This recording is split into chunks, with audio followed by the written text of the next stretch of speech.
Hello, lovelies. Auntie is pleased to present another oh so talented guest to her cottage. A man of many voices, all of them chilling.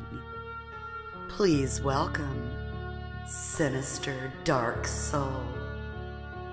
Follow his links below and subscribe and show him that creepy love. Also, be sure to hear Auntie and other very scary folks on SCRMradio.com. That's Scream Radio, lovelies, where it's Halloween 24/7, 365. You can hear such talent as Mr. Creepypasta, Mr. Black Pasta, DJ Mistress Macabre, just to name a few. Follow the link below and show all of us that creepy love.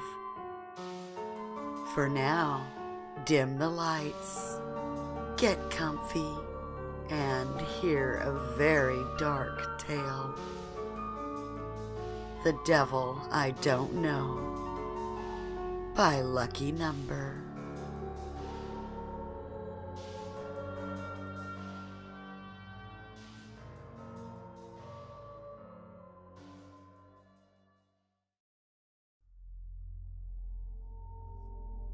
The crusted concrete floor nipped at my raw feet, blood-stained chips of mortar lingering between my toes. Flickering light bled through cracks in the walls, the faint red surrendering just enough visibility for me to observe the decay that surrounded me. By way of that miserly light, I stared upon the only method of tracking time, tally marks grooved into the walls, and the floor, and the ceiling. I didn't dare fantasize about the previous occupants of that place. My own tallies were fresh enough to recognize, yet too many to count. All I know is that they covered 3 walls. I had heard of the Day of Judgment, and I skeptically hoped for it to come, to be one of hell's prisoners tested, and, if pleasing to the tester, then admission to heaven would be granted. Outside my prison, dragging wings could be heard as a demonic voice sang out words of horror. Never had I seen the guards outright.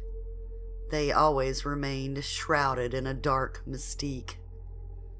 This time was no different. My only senses that beheld this tormentor were my ears as he beckoned. Follow. It is your day. I obeyed. We traversed down a long corridor leading onto a bridge, lit by the glow of lava underneath ancient stone structure. As I walked down the bridge, my eyes traced the whimpering form of a young girl. Her desperate eyes groped the air between us, seeking comfort. "Daddy?" The pained words tumbled from her lips like a collection of marbles spilling from a trusting child's open palm. Before I could answer, our attention was diverted by a deafening roar.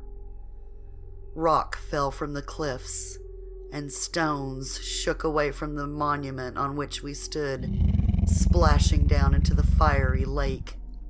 A great monster, a thing of ugliness and evil, rose from its molten depths, shaking the blackness once more. Quickly now. Abaddon must feast. The unseen sentry behind me implored. This is your test. So choose. He must consume one soul. I had etched far too many tallies in my dungeon, steeling myself against any shred of fatherly emotion. I ignored my daughter's pleading face and threw her over the bridge. A single tear broke free from my eyes. My tester's head was bowed in a grave posture. The red flash of a lava flare revealed his face momentarily. On his forehead was the Archangel's seal. Foolish mortal, you have failed. Had you been willing to sacrifice yourself, both you and your daughter would be in heaven now. Instead, you and she both are doomed to torture in hell for the eternal afterlife. Convulsing in bitter anger, I demanded, "Why both of us? Surely she will have a day of testing eventually." He shook his head.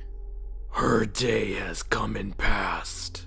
She was presented with a simple test, and she failed. "What was her challenge?" I asked despairingly. His angelic response brought poison to my ears. To find the one soul in hell who would protect her.